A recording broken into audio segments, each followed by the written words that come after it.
buhay at makatulong pati sa progreso sa ating minamahal na Pilipinas. Kaya ngayon po, ngayong umaga po, dito po sa programa na sinimula na nasa DSWD po, makakatanggap ang 127 benepisyaryo ng kagamitan ng pangsaka at saka mga kalabaw. Nakita ko na yung kalabaw nandun sa... Galing! Hindi po hanggang ngayon, marami na po tayong mga naimbento ng mga makinarya.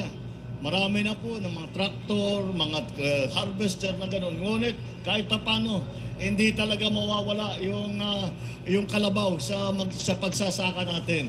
At dagdag na po natin yung mga tinatawag na farm implement, yung mga kagamitan sa pagsasaka para naman hindi masyadong mabigat ang trabaho. Makakapagpahinga na po ang ating mga kaibigan at hindi masyadong mabigat ang trabaho. Pati kalabaw baka pwede na magpahinga. Kaya yan ang ating hangarin. Makakatanggap din ng tigsa 10,000 piso galing sa DSWD. Hindi mo, tigsa 10,000. Ang makakatanggap nagsisigawan yung mga aita eh. 1,200 benepisyaryo. Galing talaga ni BBM. Tama lang yan, ipamahagi ni BBM. Lahat ng mga pera na yan, dahil pera ng taong bayan din naman yan talaga eh. Di ba? Kaya nga sabi ni BBM, mga kababayan, huwag kayo magpasalamat sa akin. Kasi pera nyo rin yan na ibinabalik ng gobyerno. Di ba? Oh, totoo nga naman, kaysa kurakutin na mga ganid na politiko, mga kababayan ko. Oh, di ba?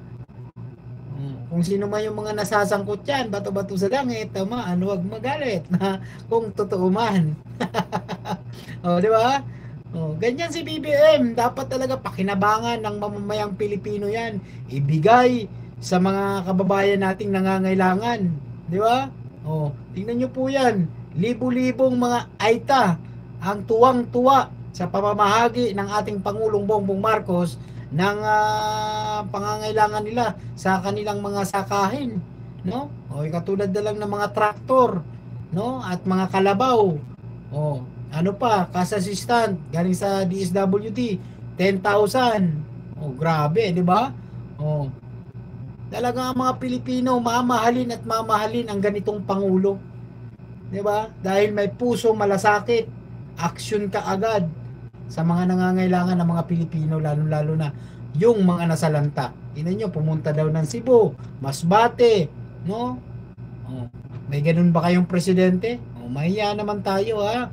Oh, mga kababayan, please like, share at subscribe po sa ating YouTube channel. Hindi tayo titigil na magbalita ng totoo patungkol sa mga ginagawa ng ating Pangulo. Pakinggan natin, mga kababayan.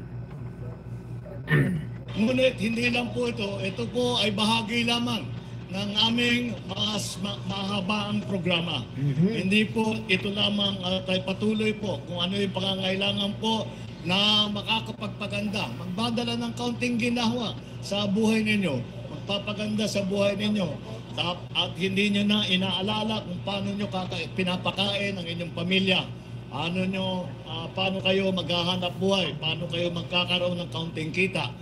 Pagka yan po ang aming pangarap na maiabot ninyo, yung ganong klaseng ginhawa sa inyong buhay. At nandito po ang pamahalaan. Asahan po ninyo na lagi po kaming nandito na tumutulong sa inyo. Nandito po ang inyong pamahalaan. Kami po ay laging naghahanap ng paraan na kung paano pang tumulong.